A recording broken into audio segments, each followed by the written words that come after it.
여기 교회가 굉장히 따뜻해 보여요. 너무 좋습니다. 들어오는데 정말 저도 이 교회 다니고 싶습니다. 우리 헤아의 인생을 이제 한마디로 이렇게 요약하러 간다면 그는 굉장히 아주 환원적인 요약이 될 수밖에 없을 것입니다. 인생이 얼마나 복잡한데 그럼에도 불구하고 한 단어로 헤아의 인생이 무엇일까 이렇게 우리가 정의를 꼭 해야 된다라면은 저는 아마 누구나 보편적으로 그것은 고난이다 이렇게 얘기할 수 있을 것입니다. 성경에 보니까 우리 헤아의 인생은 주님이 앞으로 오실 그때까지 또 우리의 마지막 숨이 멈출 때까지는 인생은 세상은 광야이고 또 저와 여러분들은 이 광야 길을 가는 파란만장한 그런 인생을 살아가는 그런 유목민입니다. 물론 고난이라는 것이 어떤 분들에게는 굉장히 그 고난이 깊고 아프고 넓고요, 크고 또 어떤 분들에게는 작을 수도 있을 것입니다. 또 상대적일 수도 있을 것입니다. 그런데 이 고난의 무게라는 것은 사람마다 다 다른 것 같아요. 그렇죠? 10kg짜리를 들을 수 있는 사람도 있고 못 들는 사람도 있고요. 그래서 남녀노소 할 것 없이 헤아의 인생은 우리는 모두 고난이라는 그런 짐을 지고 살아갑니다. 성경에는 단 한 번도 우리가 예수를 믿으면 고난으로부터 자유로워질 것이라는 약속을 하나님께서 한 번도 하신 적이 없습니다. 오히려 성도들에게는 더해지는 고난이 있다라고 그런 말씀은 우리에게 있죠. 그래서 우리 모두에게 고난이 있다라는 것을 인정할 때 우리가 내 자신에 대해서도 또 타인에 대해서도 좀 더 너그럽고 여유로운 그런 마음을 가질 수 있지 않을까. 우리가 우리 자녀들이 엄마 아빠 막 힘들어요 막 이러면 야 내가 너희 나이 때는 그냥 그거 아무것도 아니야 비교해보면. 저도 가끔 우리 딸한테 그런 얘기한 적 있는데요. 제가 인생을 좀 살면서 고난 때문에 이렇게 머리도 빠지고 이러면서 이제 조금 이해가 돼요. 그때 그런 말 안 할 걸. 걔 나름대로 고통이 있고 아픔이 있고 고난의 무게가 다 다른 거예요. 믿음이 없어서 그래. 절대로 그렇지 않아요. 또 역설적인 것은 우리가 인류 역사를 이렇게 뒤돌아보면 연대를 초월해서 시공간을 초월해서 어떤 보편적 진리가 하나 있는데 가장 아름답고 가장 귀하고 가장 오래가는 것들은 고난이라는 그 통로를 꼭 통해서만 존재한다는 것입니다. 저도 고난을 통해서 배운 것들은 있지만 편안한 가운데 배운 거는 별로 없는 것 같아요. 이게 고난의 역설입니다. 그런 면에서 우리가 성경에 66권이 다 하나님의 말씀이고 정말 다 귀한 말씀이지만 특별히 로마서라는 이 신약의 바울 서신의 이 로마서가 없었다라면은 오늘날 우리가 기독교가 뭔지, 기독교의 본질이 무엇인지 그것을 이렇게 명쾌하게, 면밀하게, 정확하게 알 수 없었을 것입니다. 그래서 오늘 우리가 로마서를 좀 볼 건데요. 이 로마서가 어떻게 이 성경에 하나님께서 로마서를 탄생시키셨는가? 그것은 고난을 통해서였던 것을 제가 나름대로 로마서와 바울서신을 공부하면서 발견하게 됐습니다. 오늘 본문인 로마서는 바울 사도께서 여러분 잘 아시다시피 그의 사역에 있어서 예수님을 다메섹 거기에서 만난 이후로 평생 그죠? 그 옛날에 그 팔레스타인에서 그 서유럽까지 그 3번, 4번 이렇게 여행을 하시면서 걸어서 나귀를 타셨든지 하여튼 얼마나 힘드셨겠어요. 가진 고난과 박해를 받으시면서 이제 선교 여행을 하셨는데 바울 사도가 꼭 가고 싶은 교회가 한 군데 있었어요. 바울 사도는 교회를 많이 개척하셨거든요. 근데 본인이 개척 안 한 교회가 있어요. 유명한 교회. 그 교회가 무슨 교회일까요? 제 질문은 다 눈치 질문이에요.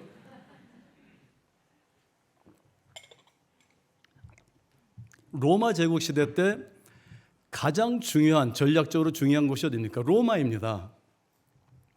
근데 로마에 있는 교회에, 그 교회는 바울 사도께서 개척하신 교회가 아니라 사도 바울을 통해서 복음을 받아들인 사람들이 로마에 가서 개척을 한 거예요. 그래서 바울 사도 마음에는 항상 이 로마 교회가 걸려 있는 거죠. 소아시아에, 그다음에 그리스 남부 쪽으로, 또 이 유럽에는 오늘날 세르비아까지, 동유럽까지 가셔서 복음을 다 전했는데 이상하게 로마를 못 가게 되셨어요. 그래서 특별히 로마 교회가 부흥하고 거기 전략적으로 중요한 교회니까 복음을 확실하게 가르쳐야 되겠는데, 정리를 해줘야 되겠는데 이상하게 갈 때마다 길이 막혔어요. 그래서 2차 선교 여행 때도 우리 사도행전과 로마서 또 다른 복음 바울 서신을 면밀하게 읽어보면은 가시려고 하는데 이상하게 길이 막혀요. 자, 이제 3차 여행을 떠나셨는데요. 그때는 이미 바울 사도께서는 나이가 많이 드셨어요.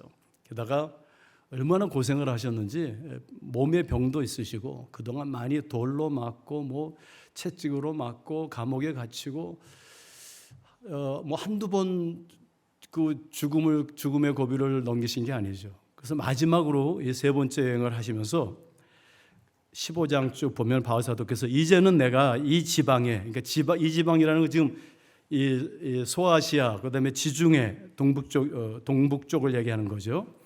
이곳에는 내가 이미 교회를 많이 세웠고 이제 내가 할 일은 다 했다, 이렇게 이야기하고 계세요. 그래서 내가 여러 해 전부터 언제든지 서반어로, 그러니까 서반어는 어디입니까? 스페인이죠.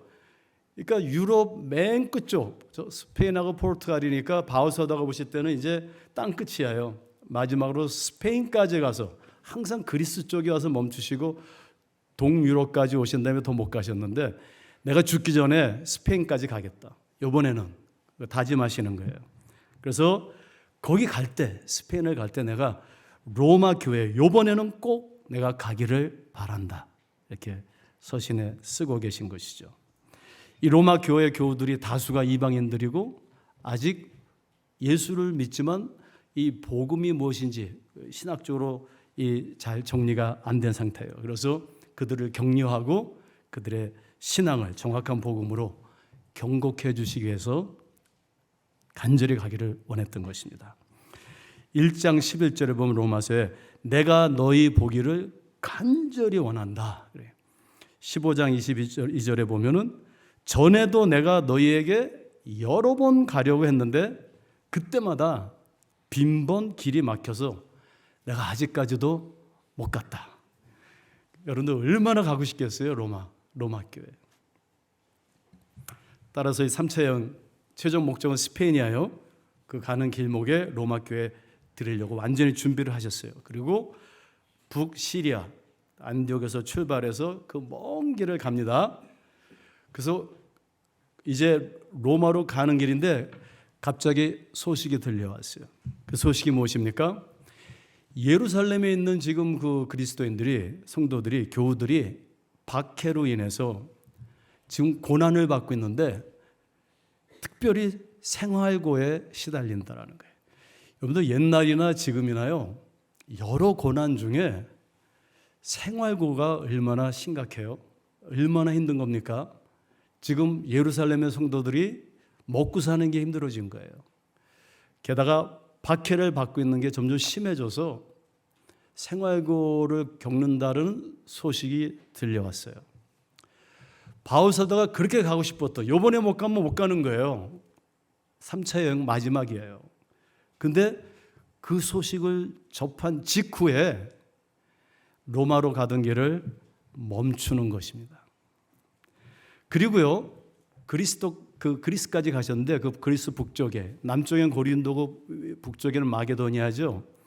그 마게도니아 지역에 바울 사도가 개척하신 교회, 그 교우들이 모아준 헌금을 본인이 직접 가지고 이제 길을 돌려서요, 다시 스페인 로마행을 포기하시고 예루살렘으로 가시는 거예요. 그리고 돌아가는 길에 고린도 쪽을 지나서 강그레아라는 조그만 타운이 있는데 그 갱그리아에서 머무십니다. 그리고 거기서 기도하시면서 생각하신 거예요. 나는 앞으로 로마는 영원히 못 가겠구나. 그러니까 여기서 이 로마 교회에 꼭 필요한 정말 복음이 무엇인지를 아주 객관적으로 조직적으로 이렇게 구성해서 이것을 기록해 가지고 로마 교회에다 보내야 되겠다.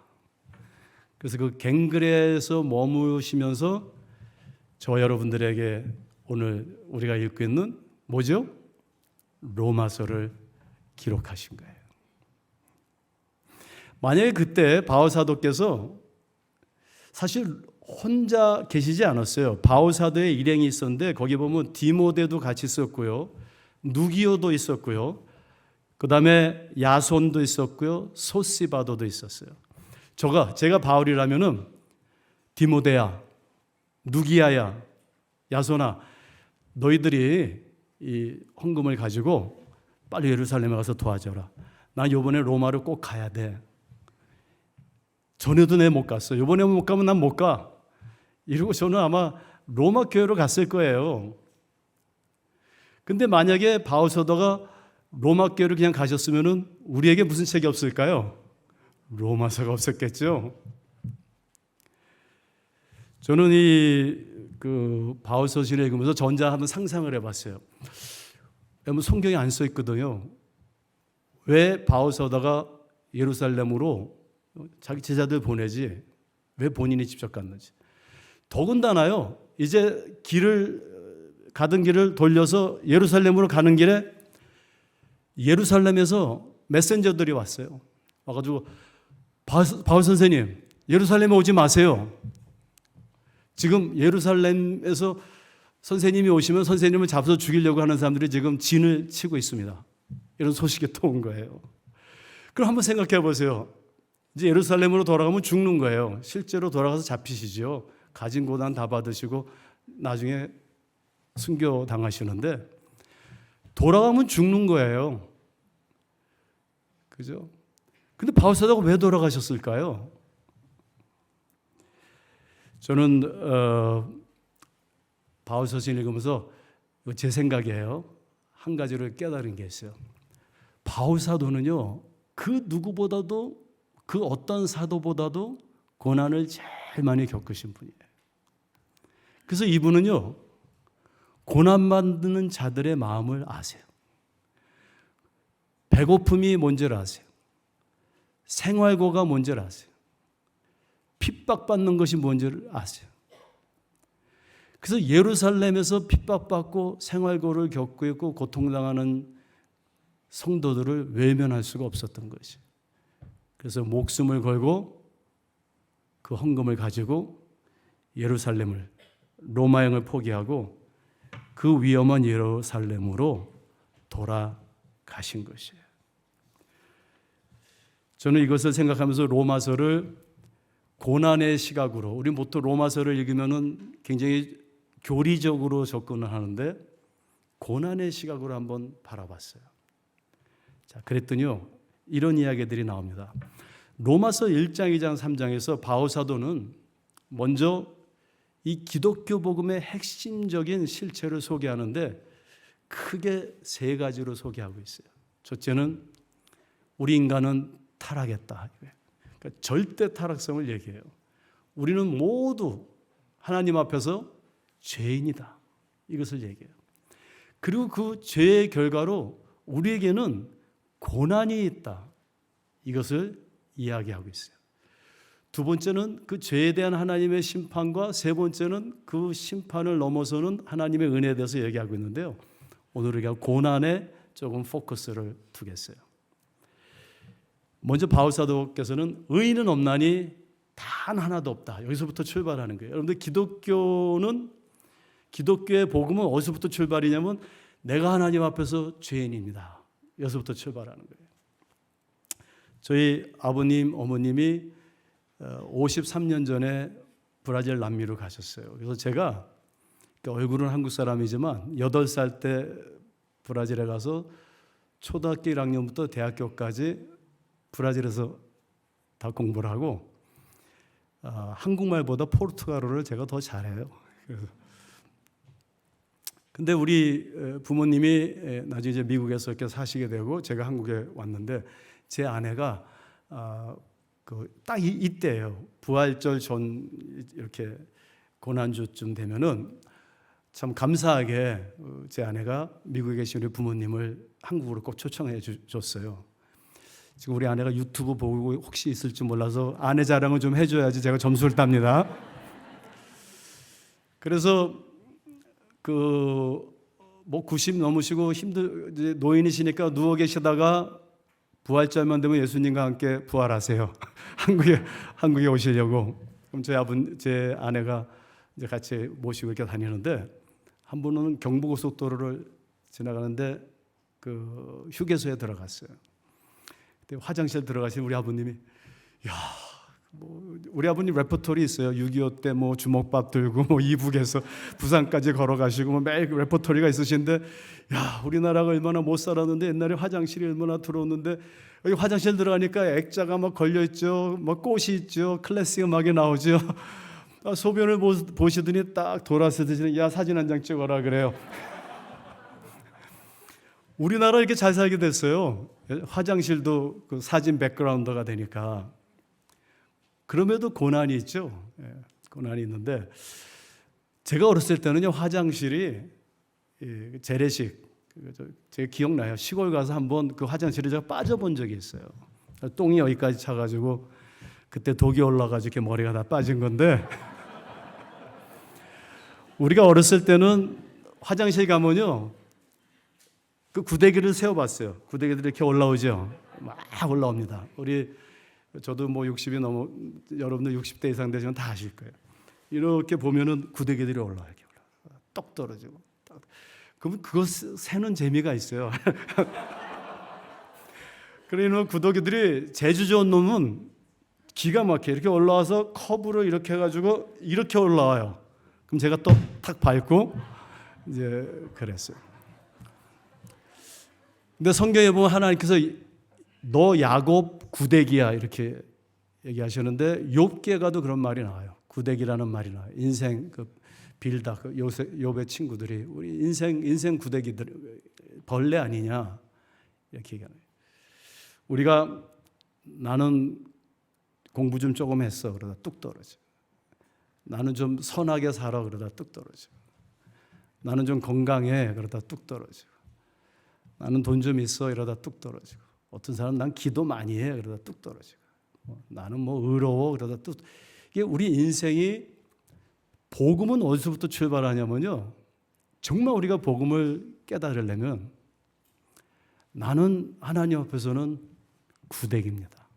여기서부터 출발하는 거예요. 근데 이거를 깨닫기가 굉장히 오래 걸리는 것 같아요. 저도 한 60 넘으면서 조금씩 깨닫기. 어떤 머리가 다 빠질 때까지 못 깨달았어요. 근데 그것을 점점 깨달으니까 하나님을 바라보는 저의 자세도 그렇고 전에는 하나님 왜 이래? 논리적으로 저도 나름대로 공부 열심히 하고 뭐 철학책도 많이 읽었어요. 이거저거 많이 공부했는데 신이 어디 있어? 그래 성경이 안 맞아? 항상 그래서 또 신학을 제가 공부했고요. 또 사람들을 쉽게 이렇게 판단하고 막 그랬는데 내가 하나님 앞에서 죄인이라는 것을 깨닫는 순간부터 하나님이 보이기 시작하고요. 하나님의 은혜를 경험하게 되고요. 또 사람들을 바라보는 저의 마음, 저의 자세, 눈이 달라졌어요. 여러분들 우리가 믿는 하나님은 우리가 죄인인 것을 너무 잘 아세요. 그래서 너무 하나님 앞에서 선한 척 할 필요가 없어요. 하나님이 우리를 보실 때 저와 여러분들이 일주일 내내 이 파란만장한 해 아래 타락한 세상에서 얼마나 우리가 힘들게 살아요. 저도 이민생활하면서 다 해봤어요. 세탁소 가서도 일해보고 어려서부터 아르바이트하고 밤을 새면서 일도 해보고 이 생존의 세계가 얼마나 험악하고 정말 혼돈하고 공허하고 어둡죠. 여기서 우리가 아무리 의롭게 살려고 올바로 살려도 그게 됩니까? 우리의 힘으로 안 돼요. 그래서 여기에 쓰러지고 저기에 쓰러지고 여기에 상처 있고 죄투성이로 그래도 그냥 저도 오늘날은 어느 때는 목사인데 교회 가기 싫을 때가 있어요. 솔직히. 그래도 그냥 목사니까 할 수 없이 주일날 교회 가면요. 놀라운 것은 하나님께서 너 목사가 억지로 왔구나 이놈아. 절대로 안 그랬어요. 아이고 왔니? 아이고 고맙다. 고마워. 아이고 왔니? 제가 아는 하나님은 그런 하나님이에요. 왜요? 십자가에서 우리의 고난을 실제로 경험하셨기 때문에 그래요. 하나님은 높은 보좌에서 거룩한 곳에서 너희 거룩하게 살아라 그런 하나님이 아니에요. 구데기 같은 우리의 모습을 너무 잘 아세요. 그래서 꿈틀꿈틀거리면서 그래도 오면은 이렇게 밟지는 않으시고 아이고 곧 나디가 되겠지 이러면서 우리를 품어주시고 그래 고맙다 감사해 사랑한다.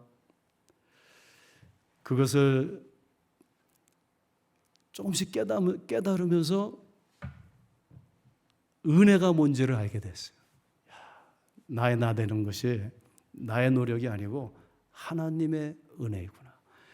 그래서 이 로마서가 제일 먼저 우리에게 이야기하고자 하는 것은 바울 사도가 자신의 고난을 통해서 그 마음을 가지고 예루살렘으로 돌아가면서 이 로마 교인들을 사랑하는 마음으로 이 복음의 핵심을 이야기하는 거예요. 거기에 핵심이 바로 내가 누구인가를 이야기해 주는 거예요. 우리가 누구인가? 의인은 없나니 단 하나도 없다.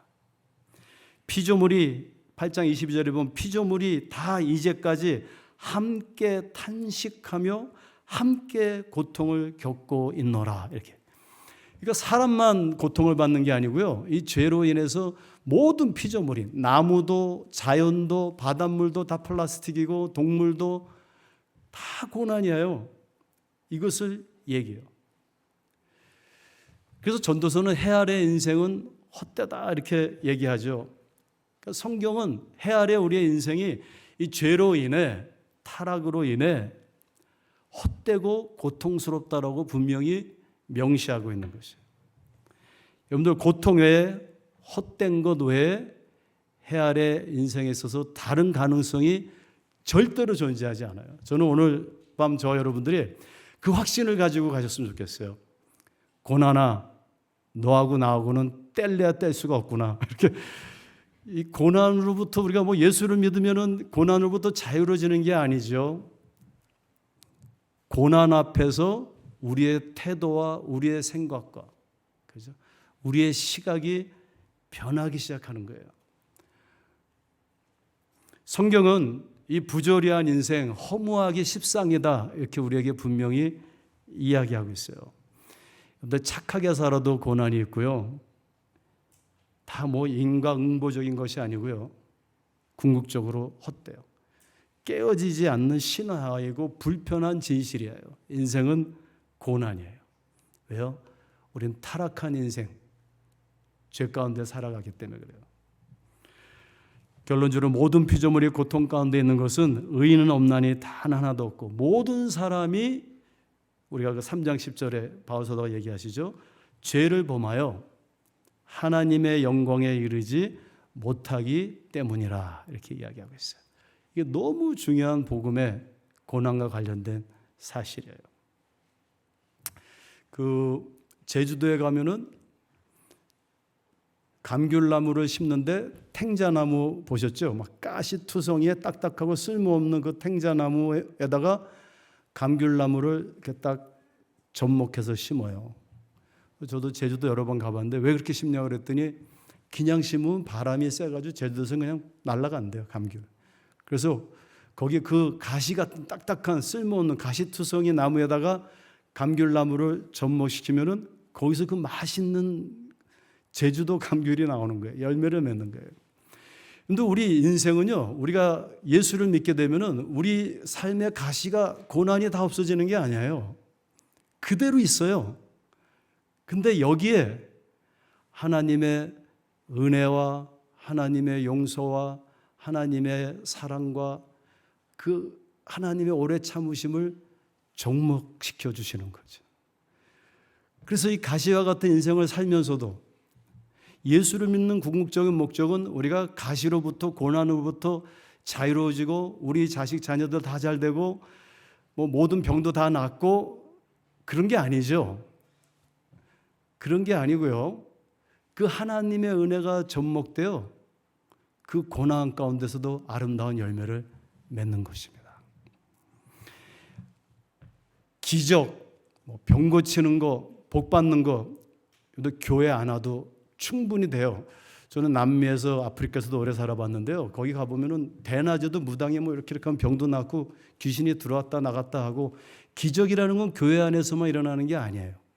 기적은 이슬람교에서도 일어나고 불교에서도 일어나고 무당한테도 일어나요. 전에는 예수님께 와서 오병이어 빵을 먹으러 왔는데 요새는 파리바게 빵이 그 빵보다 맛있어요. 병 나면은 병원 가면 돼요. 우리는 그 기로에 서 있어요. 기독교의 본질이 뭔가를 생각. 기독교의 본질은 바울 사도가 얘기한 것처럼 내 몸의 이 모든 가시. 근데 하나님은 그걸 제거하지 아니하시고 내 은혜가 너에게 뭐예요? 족하다. 오히려 그 고난을 통하여 로마서가 탄생합니다.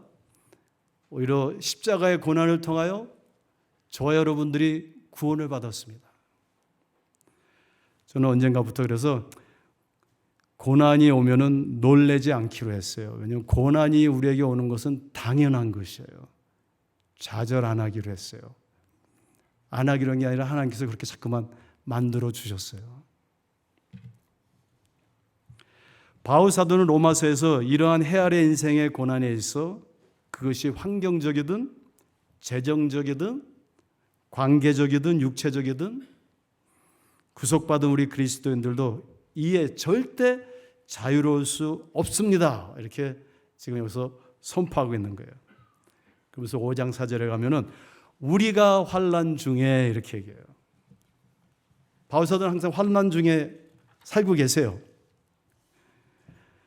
자, 로마서 3장, 4장, 5장, 6장, 7장 쭉 보면은 바울 사도는 예수 그리스도의 대속으로 말미암아 우리가 구원을 받았고 믿음으로 의인이 되었고 죄로부터 그리고 율법으로부터 우리가 온전히 해방되었다라고 분명히 선포했는데도 말끝마다 우리는 환난 중에 고난이 거기 계속 머물고 있는 것이에요. 로마서 본문 15장 19절에 자신의 가시의 육체에 대해서 이야기하시죠. 그러면서 갈라디아서 4장 13절에 보면은 바울은 자신이 이 갈라디아 사람들에게 복음을 전했을 때에도 사실은 몸에 큰 병을 가지고 있었다. 그것을 언급하세요. 항상 또 병과 같이 더불어 살고 계세요. 그가 부활하신 예수님을 직접 만났고 우리가 고린도서 12장 쭉 보면 주의 환상을 보고 계시를 보고 셋째 하늘을 갔다 오신 분이에요. 셋째 하늘을 경험한 자인데 내가 지금 어디 있는지 모를 정도로 황홀하게. 그럼에도 불구하고 그에게 뭐가 있어요? 고난이 있어요. 그렇다면 저 여러분들에게 고난이 있다는 것은 당연한 것이다. 여러분들, 저는 저 여러분들의 고난이 없기를 바랍니다. 오해하지 마세요. 그렇지만 성경은 분명히 또 우리의 삶은 우리에게 분명히 우리에겐 고난이 있다. 고난으로부터 자유로워지려고 이렇게 애쓰지 말고 그 고난보다 큰 그리스도의 그 은혜를 한번 경험하고 바라봐라. 그 고난에 함께 하시는, 같이 아파하시는, 공감하시는, 믿음의 주여 온전케 하시는 예수 그리스도를 바라봐라. 이렇게 지금 이야기하고 있어요. 바울 사도는요, 자신이 겪고 있는 고난을 통해서 이제 예루살렘으로 돌아가시지 아니하시고 이렇게 이제 다시 로마로 가지 아니하시고 이제 예루살렘으로 다시 돌아가시죠. 따라서 바울의 구속 신학에서 고난은 꼭 피하거나 제거돼야 하는 요소가 아님을 군데군데 얘기하고 계세요. 아무리 큰 고통이라 할지라도 오히려 더 궁극적인 성화와 소망을 향해 가는 그런 통로가 될 수 있었던 것이에요. 바울 사도에게는. 그는 자신의 아픔을 통해 이웃의 아픔을 이해할 수 있었고요. 자신의 약함을 통해 그리스도의 강함을 경험할 수 있었어요. 저희 어머님은 저희 아버님 목사님이신데 아내로 제가 봐도 참 고생을 많이 하셨어요. 옛날 분들은 오직 예수님밖에 정말 모르는, 우리 부모님 시대 때는 그랬던 것 같아요. 목회자들이. 저희 어머님이 나이도 많이 드셔가지고 집집마다 다니면서 옷도 파시고 이민생활 하시면서 또 나이가 많이 드셔서도 또 세탁소가 얼마나 힘든 일인지 몰라요. 아버님 뒷바라지 하시느라 이렇게 하셨어요. 그런 고통을 많이 겪으셔서 그런지 제가 한 번은 한국에 오셔서 모시고 이렇게 가는데 좋은 식당으로 이제 모시고 이렇게 가려고 하는데 저희 어머님이 야야야 저쪽 식당으로 가자 그래요. 저쪽 식당은 뭐냐면은 차가 한 대도 없고 손님이 한 명도 없는 식당이에요. 저희 어머님은 뭐 맛있는 거 먹으러 가자 제 기억에는 한 번도 얘기하신 적이 없는 것 같아요. 웨이터나 누가 오면은 팁을 많이 주자고 그러세요. 그리고 한 번은 여기 오셔가지고 뭐 본인 드시지도 않는데 휴게소에서 도넛을 이만큼 사오셨어요. 그 안 팔리는 거 가서 보고 다 이렇게 사오신 거예요. 그게 왜 그럴까요? 이 고난의 공감이에요. 저는 그래서 나도 목사인데 뭐 맛있는 식당 가지 말고 안 되는 물론 남 대접할 때 이렇게 하지만 내가 혼자 다닐 때는 좀 안 되는 식당 지금도 솔직히 그렇게 찾아다녀요. 제가 혼자 식당 갈 때는 어디가 안 되나 근데 어느 때는 30분 이상을 돌은 적도 있어요. 어느 집이 안 되는지 모르겠어요. 근데 놀라운 것은요, 안 되는 집 들어가서 먹어보면 고급집하고 맛은 똑같아요. 맛있어요. 우리 고난주 동안 금식하지 말고 우리 대한민국의 모든 교인들이 안 되는 식당 찾아가게 캠페인을 하면은 그게 정말 복음이고 그게 복음의 본질이고 삶이 아니겠어요? 하나님은 그런 분이세요. 우리와 함께 하시고 우리의 아픔을 하시고 우리의 연약함을 하시고 저와 여러분들이 1000번, 10,000번, 1,000,000번 실패하고 쓰러지고 상처를 입고 그러고 와도 하나님은 잘 왔다, 고마워. 막 뛰어가서 그 탕자를 이렇게 끌어안아 주시는 그 하나님은 어려서부터 그 얘기를 이렇게 많이 들었는데 이렇게 늦게 제가 철이 들어서 이거를 이렇게 늦게 깨달은 게 너무 억울해요. 그렇지만 삶을 좀 더 예쁘게 살았을 텐데 그러면서 오늘 22절에 이렇게 지금 말씀하시는 거예요.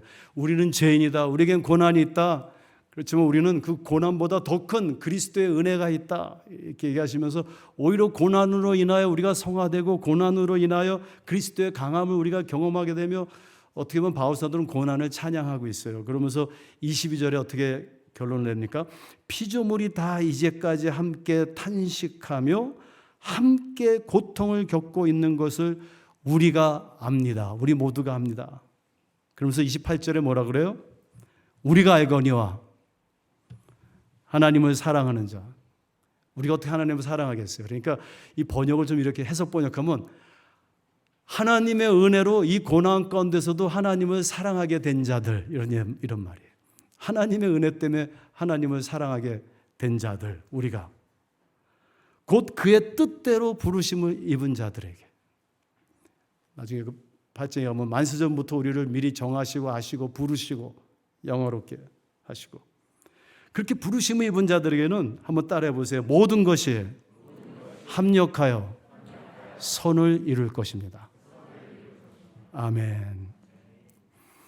요새를 조심할 건요. 우리가 이걸 어떻게 하냐면은 모든 것이 합력해서 내가 성공할 거야. 이렇게 여기서 말하는 선은 신학적인 의의를 얘기하는 거예요. 우리의 선이 아니라요. 그래서 어떤 그 번역에서는 모든 것이 합력하여 하나님의 선을 이룰 것이다. 저와 여러분이 생각하는 선은 요거예요, 요거. 예수님께서 나는 하늘에서 온 자라 그랬어요. 너희들은 땅에 있는 자다. 우린 땅에 있는 것만을 구하지만 하나님은 훨씬 더 큰 것, 하늘의 것을 주고 싶어 하시는데, 그는 우리의 선이 아니고요, 하나님의 선이에요. 저는 전에는 이게 모든 것이 합력하여 잘 될 거야, 모든 것이 합력하여 내가 잘 될 거야, 물론 하나님께서 이렇게 해주시기를 원하시죠. 여기서 말하는 선은 굉장히 신학적인 용어예요. 그죠?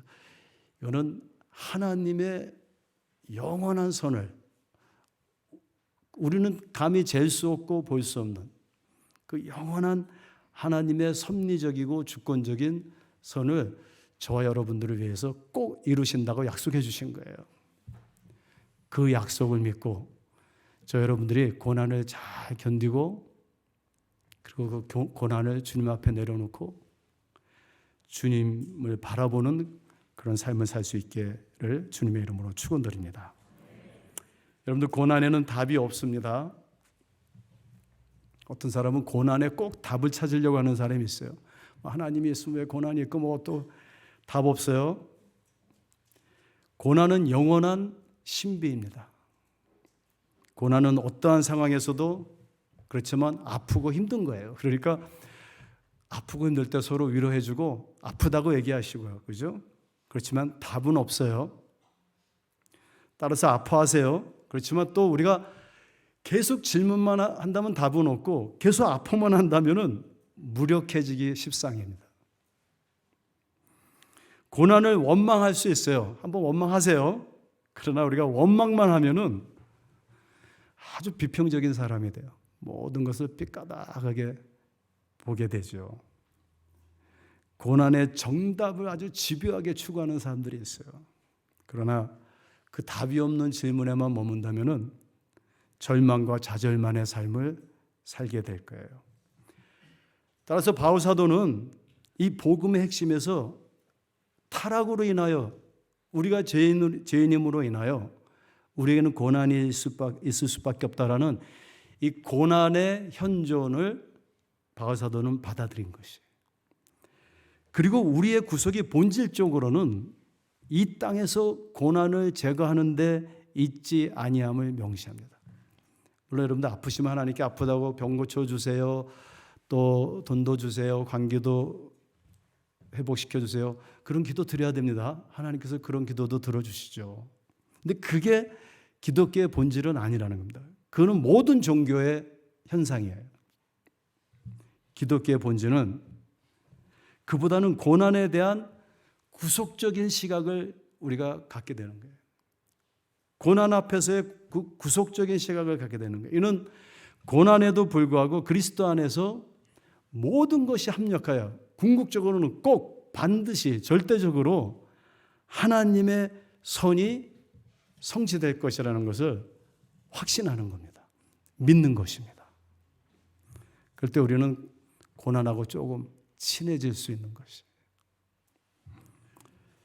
제가 간증 하나 하고 마치겠습니다. 저희 집은 우리 아버님 독자시고요, 또 어머님은 이북에서 내려오실 때 외삼촌하고 이렇게 외할아버지 이렇게 내려오셨어요. 할머니하고. 물론 또 동생들이 이제 이북에 아직도 계시고.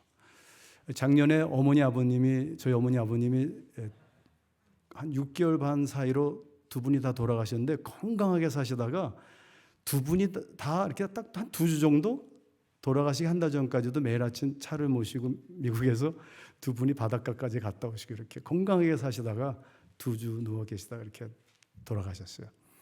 또 우리 아버님이 돌아가시면서 4가지 유언을 하셨어요. 첫째는 네 엄마 그 침대 큐션을 좀 바꿔줘라, 새 거로.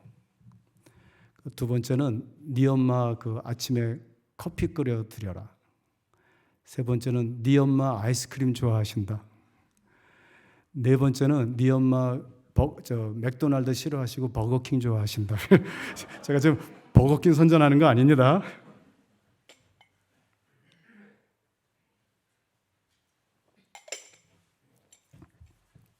정말로 그 4가지 유언하고 돌아가셨어요. 저는 너무 감동이 됐어요. 야, 우리 아버님 참 멋있다. 그렇게 그 아내를 생각하면서 내가 먼저 가면 아내가 어떻게 될까? 그랬더니 우리 어머니도 빨리 가고 싶으셔서 몇 달 있다가 이제 천국에 가셨어요. 94세, 93세 이렇게 가셨어요. 근데 저희 외삼촌은 딸이 7이에요. 그리고 저희 집은 딸이 4이에요. 우리 어머님은. 제가 아들, 유일한 그 남자같이 생긴 여자예요. 그래서 딸들 투성에서 자라요. 그 어렸을 때 이렇게 보면 우리 부모님이 그 가난한 시절에도 꽁치를 이렇게 하면 제 기억나요. 그냥 꽁치는 제 앞에 이렇게 참 갖다 놔서 제가 꽁치처럼 이렇게 생기고, 그다음 우리 한영이 어렸을 때 다 까진 거예요. 제가 엄청나게 사랑받고 자랐어요. 근데 이제 계속 딸 낳고 저 집도 딸 뭐 여기도 딸이 그러니까 우리 제 바로 위에 누나 이름을 밝을 명자에 아들 자자로. 그래서 제가 이렇게 밝은 아들로 태어났어요. 바로 명자 다음에 여자들은 그냥 명 돌림을 하고 저는 이제 그 사촌들과 마찬가지로 한자 돌림으로 해서 이제 한영이 된 거예요. 근데 제가 중학교 졸업하고 우리 명자 누나가 우리 그 제가 시스터가 4명인데 명자 누나가 제일 아주 그냥 믿음도 좋고 착하고 참 곱게 생기고 공부도 잘하고 그랬어요. 그래서 명자 누나하고 저하고 타주에 가서 우리 부모님이 계신 데서 한 1300km 떨어진 타주에 가서 둘이서 같이 살면서 대학 입시 준비를 했어요. 그러니까 24시간 누나하고 같이 사니까 누나가 사실 부모보다 더 가깝고 뭐 할 말 못 다 하고 이러면서 둘이서 매일 같이 공부하고 그래서 같은 대학을 들어갔어요. 저하고 3살 차이인데 제가 그래도 그땐 좀 공부를 열심히 했어요. 목숨 걸고 하루에 4시간만 딱 자고 그냥 공부하고 그래서 월반을 했어요. 그래서 같은 대학을 들어간 거예요. 1년 차로. 저희 누님은 공대에 입학했고 저는 이제 의과대학을 들어간 거예요. 그래서 거기서 같이 공부를 하는데 1학년 때 이게 이제 인문학이 아니고 과학 쪽이니까 몇 클래스를 같이 공부했어요. 제일 기억에 남는 게 생물학 바이올로지 클래스인데 그 교수님이 할머니신데 별명이 마귀 할머니였어요. 얼마나 무섭고 학생들한테 C 이상 안 주는 거예요. 저도 C 받았는데 우리 명자 누나가 A를 받았어요 그때. 그래가지고 막 소문이 퍼지고 그 캠퍼스에 동양인이 이제 없죠 그때는 별로. 그리고 35,000명이 넘는 그런 학교에 우리 누나가 유명해지고 이렇게 뭐 학교 신문에도 나오고 그러니까 막 남학생들이 막 데이트하려고 막 달려붙고 그래서 또 제가 그 이리떼를 물리치느라고 바디가드하고 막 이러면서 캠퍼스에서 아주 아름다운 추억을 누나하고 어린 나이부터 쭉 같이 이제 지낸 거예요. 누나가 이제 시집을 갔어요. 저는 이제 의과대학에서 이제 인턴십 병원에서 하고 있는데 누나가 임신을 못 하는 거예요. 결혼하고서. 근데 그렇게 임신을 하고 싶어요. 여러분들 혹시 임신 안 되시는 분이 계시면은 그냥 하나님의 섭리로 이렇게 받으시고 이거 제가 개인적으로 드리는 말씀이에요. 그 입양을 하세요. 근데 이제 우리 누나는 이제 꼭 자기가 갖고 싶은데 옛날에는 요새는 안 그렇지. 옛날에는 일찍 시집 가고 또 다 아기 낳고 막 이랬잖아요. 친구들은 막 다 아기 안고 뭐 모임에 오르는데 본인은 계속 못 나니까 모임도 안 가고 막 이러면서 자꾸만 이제 혼자 있게 되고 이러면서 디프레션에 우울증이 걸린 거예요. 그래서 제가 마음이 너무 아팠어요. 우리 누나 빨리 임신을 했으면 좋겠다. 그런데 어느 날 전화가 왔어요. 한영아, 내가 하나님한테 100일 기도를 드렸대요. 100일 기도를 드리고 딱 끝나자마자 브라질에서요. 근데 미국 캘리포니아에 계신 시어머니께서 전화가 오셨대요. 며느라, 내가 오늘 아침 뭐 새벽에 기도를 하는데 이렇게 환상에 네가 임신을 했다는 거 봤는데 빨리 병원에 가서 체크해보라. 그 누나도 100일 기도 마치고 뭐 다 이랬으니까 병원 가서 테스트를 했는데 이게 웬일이에요? 임신이 된 거예요. 그래서 하나님이 아기를 주셨다고 저한테 막 전화로 자랑을 하는 거예요. 막 저도 얼마나 기쁜지 제가 임신했는 줄 알았어요. 정말 이게 공감대가. 예.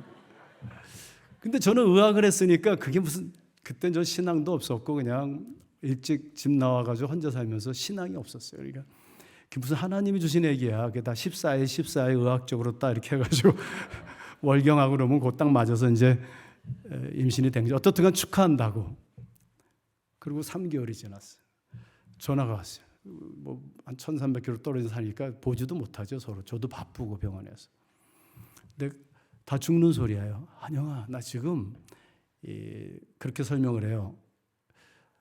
그 칼로 그다음에 톱으로 뭐 나중에 도끼말도 나온 걸로 제 기억이 나요. 그래서 그걸로 이 허리뼈와 다리를 막 자르는 것 같이 아프대요.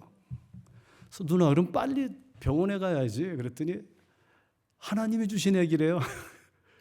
여러분들 신앙의 잘못되면요, 여러분들 아프시면 병원 가세요. 하나님께서 의사도 만드시고 약도 만드신 건데, 근데 아기가 너무 갖고 싶은 게 겁이 난 거예요. 병원 가서 혹시 엑스레이 찍으면 아기가 어떻게 될까 봐.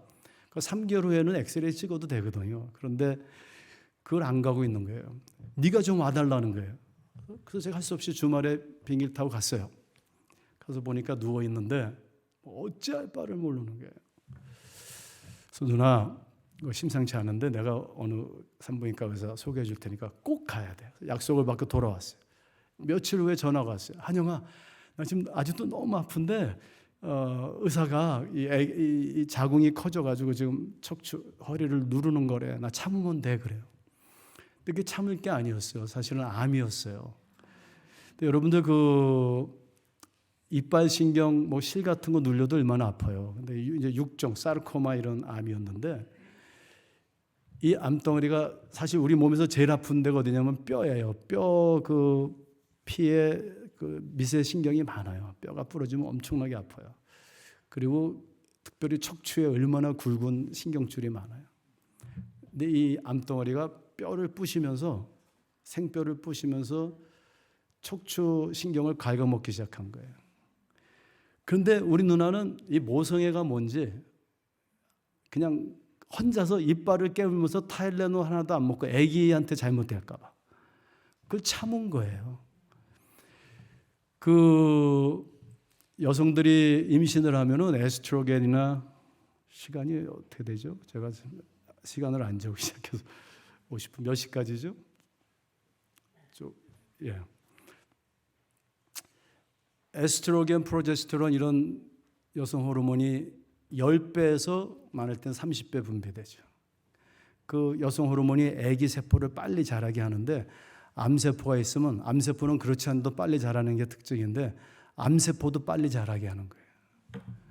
그 배는 불러오고 압력은 심해지고 뼈는 부셔지는데 인간으로서는 상상을 초월할 수 없는 거예요. 그래서 저희 매형이 병원 가보자 어떡하자 안 가겠다고 이제 몇 개월만 더 참으면 된다고 그냥 그 머리에는 오직 아기만 생각하는 거예요. 그래서 매형이 보다 못해 미국에 계신 우리 부모님한테 보냈어요. 뉴저지에. 뉴저지에서 우리 부모님 병원을 데려갔는데 뭐 MRI랑 뭐 찍어야 되는데 엑스레이랑 본인이 안 찍겠다고 이제 뭐 한 3개월만 더 참으면 된다고 이러고 안 찍고 온 거예요. 8개월이 돼가지고 그냥 배가 이렇게 불러가지고 너무 아프니까 그 몸에서 아드레날린이 이렇게 분비되면서 기절을 해버린 거예요. 병원에 들어가서 엑스레이를 찍으니까 이렇게 척추 등뼈하고 두 다리가 가운데는 다 부셔지고 이 암이 이렇게 다 이렇게 퍼진 거예요. 얼마나 아파하냐면요. 그 모르핀의 뭐 몇 배 되는 그런 메타돈 같은 거를 10mg만 줘도 사실 되는데 100mg을 뚝뚝뚝 떨어뜨려도 혼수 상태에서도 몸을 떨어요. 이렇게 너무 아파서. C-섹션을 해서 아기를 빼냈어요. 인큐베이터 놔다 놓고 누나는 거의 이제 혼수 상태로 들어가고. 저하고 이제 미국 의사들하고 회의를 하는데 그 주치가 그러시더라고요. 세상에 이런 일이 있을 수 있냐고. 아니 어떻게 자기 뼈가 다 이게 다 부셔질 정도로 그 아픔을 타일레놀 하나 안 먹고 기절해서 왔냐고. 그리고 지금은 더 이상 살 가망을 솔직하게 얘기하자고. 그 의사가 그래요. 몇 주 못 살 건데 치료가 아니고 빨리 통증을 어떻게 좀 해결해서 편히 죽게 하자고 이렇게 이제 이야기를 하는 거예요. 그 회의에서 이제 무슨 이야기가 나왔냐면은 두 가지 방법이 있다고. 하나는 레미넥토미, 레이저로 여기 서비컬 이 척추 목 제가 이거 한국말로 잘 몰라가지고 신경을 이렇게 끊는 거예요. 그럼 요 밑으로는 아무것도 못 느끼는 거예요. 그걸 하든지 아니면 그냥 가스 마스크를 끼워서 전신 마취를 그냥 시켜서 자다가 죽게 하자 이렇게 된 거예요. 그래서 저희가 회의를 해가지고 집에서 전신 마취를 하기로 했어요. 7월 4일 날, July 4th 미국에는 독립기념일이잖아요. 의사들이 오케이 해가지고 7월 4일 날 저희 아버님이 며칠 전에 이제 묘지도 다 마련하시고 장례 준비를 다 하고 에모는 가스를 뿌리면은 보통 한 3, 4일 정도는 갈 수 있어요. 그러다가 폐가 수습되죠. 그죠? 그래서 마치 그 장례식을 다 준비해 놓고 그리고 7월 3일 밤에 7월 4일 아침에 할 거니까 우리 아버님이 누나들하고 여동생 다 모이라고 병원으로 다 오라고 우리 병원에서 마지막 명자를 위해서 우리 예배 드리자고 제가 먼저 차를 몰고 그 병원에 갔어요. 가면서 이런 생각을 했어요. 아니 저는 그때 신앙이 없었지만 어려서부터 교회에서 자라났잖아요. 하나님이 살아계시면은 무슨 이게 장난도 아니고 아기를 주고 뭐 기도해서 아기 주고 또 이렇게 다 죽이고 누나 이렇게 고통받게 하고 가장 젊은 나이에 뭐 치실려면 나같이 못된 사람을 치셔야지 우리 누나같이 착한 사람 뭐 화가 나는 거예요. 하나님에 대해서 씩씩거리면서 이제 그 중환자실로 들어가서 문을 탁 여는데요. 이게 웬일이에요? 우리 누나가요 침대에 이렇게 앉아 있어요. 이렇게 눈이 이렇게. 그러더니 소리를 지르고 있는데 옆에 간호원 2명이 이렇게 서 있었는데 간호원들이 웃으면서 얼굴을 돌리는데요. 얼굴이 늑대예요. 동물이에요. 이러는. 그러면서 우리 누나가 저하고 우리 누나들은 어려서부터 명자나고 저는 엄한 목사 가정에서 자라나서 욕을 해본 적이 없어요. 정말. 한두 번 해봤겠죠. 근데 기억에는 없어요. 욕 듣기도 싫어요. 할 줄도 몰라요. 그런데 별쌍욕을 다 하는 거예요, 누나가. 그러면서 저 누구 내보내라고 막 그러더니 저를 이렇게 보더니 한영아, 내가 너를 증오한다 그래요. 그러면서 하는 말이 나 오늘 지옥 가 그래요. 제가 무서워서 도망 나왔어요. 이게 순간적으로 보인 거예요. 막 도망 나왔어요. 도망 나와서 복도에 가가지고 우리 거기 있는 간호원에게 Can you please help me out? 좀 도와달라고 저 안에 이상한 사람들이 있다 그랬더니 그 간호원이 저를 이렇게 안아주면서 Calm down, Dr. Lee 그래요. 진정하시라고. 저 안에 아무도 없다고. 다시 이렇게 들어가는데 누나가 또 앉아있어. 또 손가락을 이렇게 해요. 근데 그때 우리 어머님, 아버님, 할머니가 들어오시는데 그쪽을 향해서 막 저주를 해요. 그래서 저는 침대 옆으로 가가지고 서서 다리가 너무 떨려서 떨고 있고 우리 할머니가 오셔가지고 누나를 잡더니 막 기도를 하세요. 그리고 저는 너무 무서워서 이 다리에 힘이 없어서 땅바닥에 탁 주저앉았어요. 주저앉고 급한 대로 어려서부터 들은 게 그거라 막 기도를 했죠. 하나님 우리 누나 살려주세요. 살려주세요. 그럼 제가 목사 될게요. 그때 기도 잘못해서 이 꼴이 됐어요. 그래서 근데 갑자기 누님이 뒤로 푹 쓰러지더니 뭐 샬라 막 했는데 나중에 알고 보니까 그게 뭐예요? 성경에 보면은 우리가 연약할 때 누가 기도를 도우시죠? 성령이 도우시는 거예요. 방언으로 기도한 거예요. 그때 뭔지 몰라요. 방언으로 막 기도해요. 누나가 한참 그러더니 조용해졌어요. 밤을 꼬박 샜는데 저는 정신이 없어가지고 이게 도대체 뭐지? 이제 아침이 됐어요. 우리 아버님이 오시더니 제가 밤을 꼬박 세웠는데 제 손을 이렇게 잡고 우리 아버님이 그 나이 많으신 어르신이 그냥 눈물을 뚝뚝 흘리시면서 한영아 그 명자 수술실 들어갈 때 네가 따라 들어가서 좀 옆에 있어줘라. 그래요. 마지막인데 네가 들어가서 기도해줘. 막 우시는 거예요. 아버지 이게 수술실에 가족이 못 들어가게 돼 있어요. 내 마지막 소원이다. 정말 좀. 그래서 마취사가 왔길래 우리 아버님이 이렇게 좀 얘기를 했더니요. 그분이 Why not? Just help me out. 같이 하자고. 그래서 그 마취사하고 저하고 간호원들하고 이제 스크러브를 다 이렇게 갈아입고 들어갔어요. 그래서 머슬 릴렉스 그 주사를 딱 놓고 저는 머리 쪽에 이렇게 이걸 다 이렇게 보고 있고 가스 마스크를 딱 끼려고 하는데 누나가 눈을 딱 뜨는 거예요. 눈을 탁 떠요. 그러면서 한국말로 배고파 그래요. 그러니까 이 미국 이 의사가 마취를 이렇게 하려다가 What is she saying? 뭐라 그래서 She's saying she's hungry. 지금 배고프다 그래요. 그랬더니 맨 배고픈 사람은 어떻게 마취를 시켜서 죽이냐요. 쉬운 말로. 이거 잘못하면 유테네이즈야. 이거 잘못하면 안락사로 걸릴 수 있어. 이제 막 들어가서 야단이 난 거예요. 누나는 배고프단 말 한마디 한 거고. 그 의사가 일단 나가서 다시 논의를 해서 나온 거예요. 나와가지고 27년을 사신 거예요, 누나가.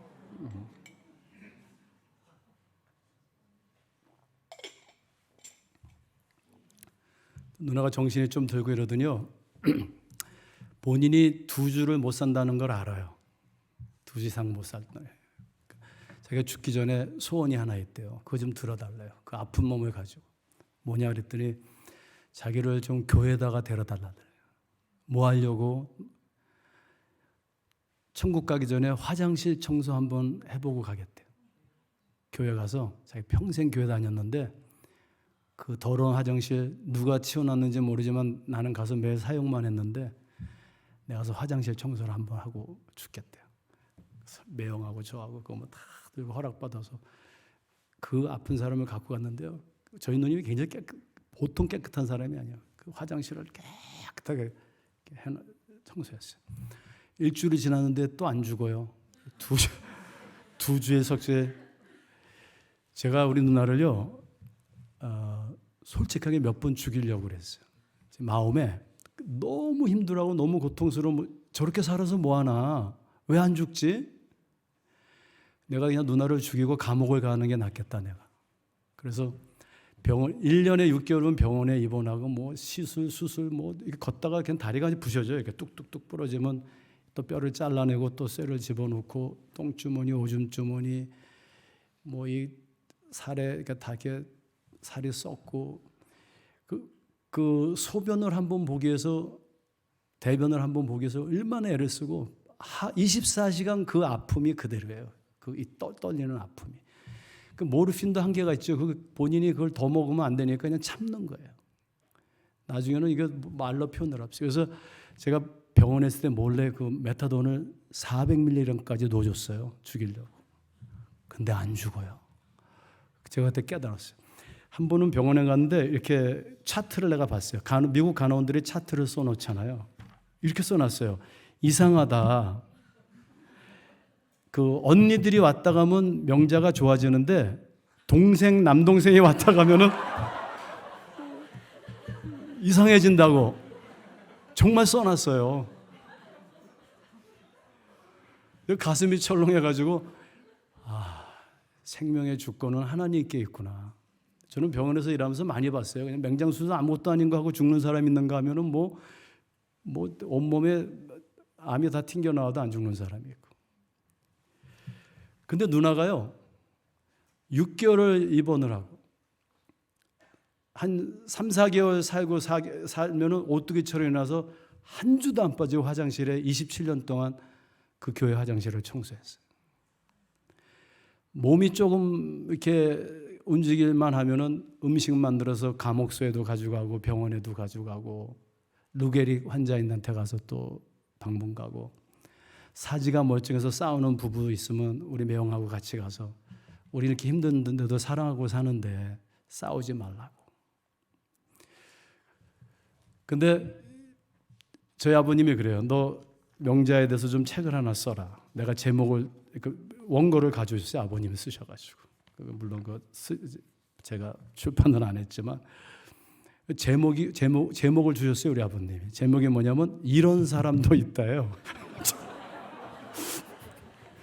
우리 아버지 나오세요. 그래서 이런 사람이 누구예요? 그러니까 네 매형이지. 27년을요. 그 동네를 떠나지 못하고 누나 24시간 비즈니스 하면서 그 어려운 미국 생활하면서 그냥 좋은 거 뭐 주물러 주고 안아주고 병원 데려가고 1년에 병원비가 50만 불씩 나와요. 그거 다 보험하고 뭐하고 그러면서 누나를 얼마나 사랑해 주는지 누나가 한 번은 저한테 그랬어요. 한영아, 내가 이렇게 비몽사몽간에 남편하고 사는지 천사하고 사는지 모르겠어. 그래서 제가 우리 매형한테 그랬어요. 매형, 일주일만 여행 어디 가서 좀 쉬고 오세요. 제가 누나 봐드릴게요. 그랬더니 매형이 그래요. 한영아, 나는 너무 감사해. 하나님께서 내가 사랑할 수 있는 사람을 멀리 두신 게 아니고 가까이 두셨잖아. 나는 감사할 뿐이야. 나 같은 죄인이. 그렇게 누나를 사랑해 줬어요. 그게 다 고통 가운데서 24시간. 저희 누님은요, 폐렴이 이제 균이 어느 때는 아프면 못 느껴요. 이쪽에 다 망가요. 왜냐면 균이 온 몸에 퍼져서 폐렴이 걸려야 그때 아는 거예요. 근데 그때는 too late. 너무 늦은 거예요. 그러면은 병원에 가면 마이싱도 아무것도 안 들어요. 체온이 오르니까 뇌가 파괴되잖아요. 그러니까 어떻게 하는지 아세요? 정말요. 옷을 다 벗기고요. 빨개 벗기고 이만한 탱크가 있어요. 얼음이 둥둥둥 떠 있어요. 거기다 그냥 담궈버려요.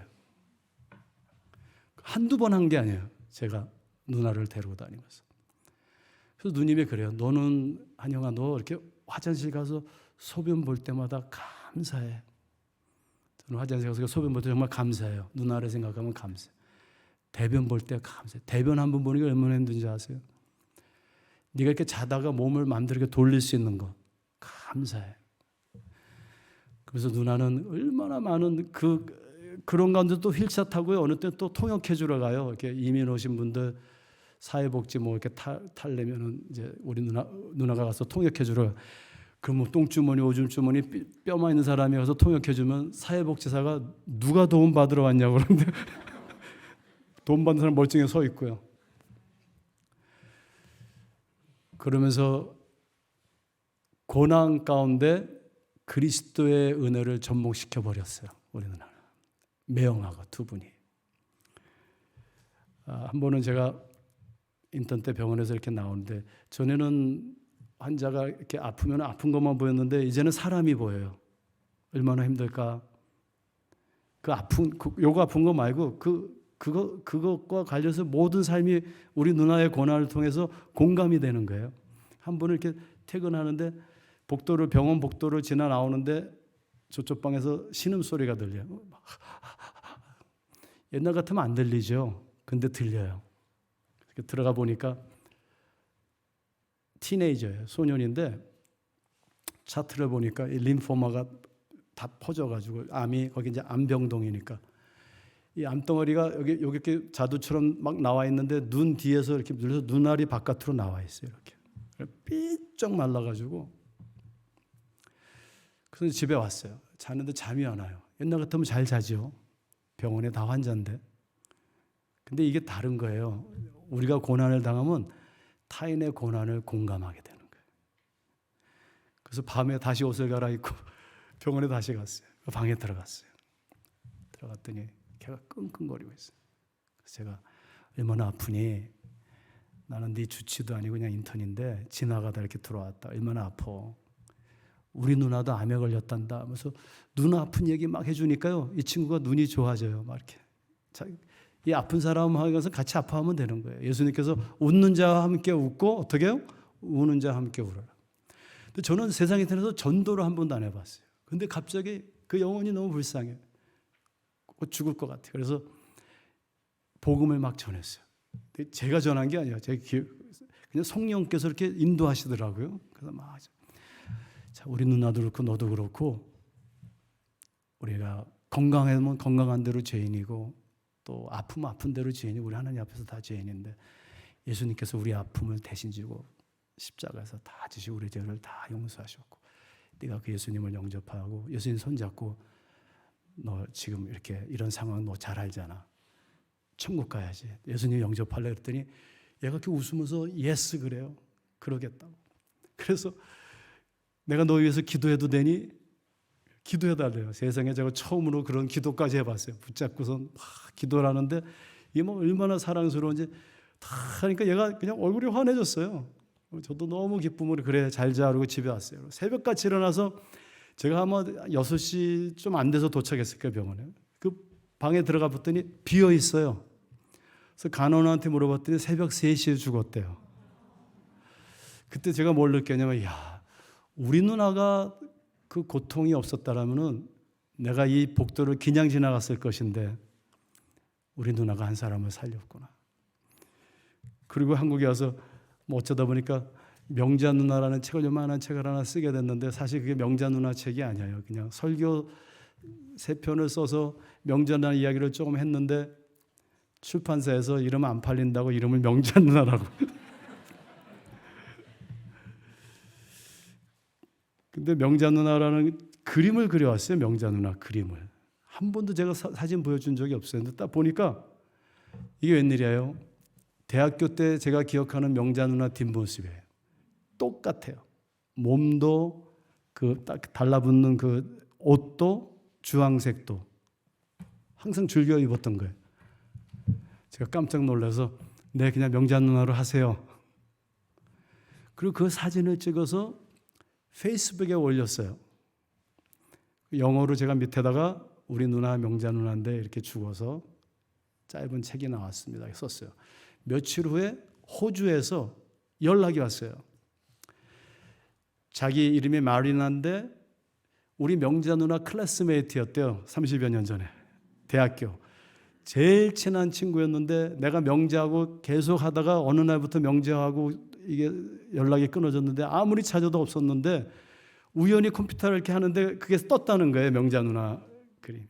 그러면서 죽었냐고 너무 내가 보고 싶었는데 제일 친한 친구였는데 이러면서 자기하고 명자 누나하고 찍은 그 30여 년에 찍은 흐리한 그 칼라 사진을 캠퍼스에서 찍은 걸 저한테 보내줬어요. 근데 이게 웬일이에요?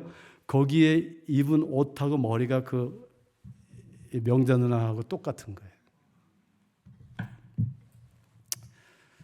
그리고서 제가 뭐 어디 가서 뭐 명자 누나 책을 뭐 장사해 본 적도 까맣도 없는데 여기저기서 연락이 와요.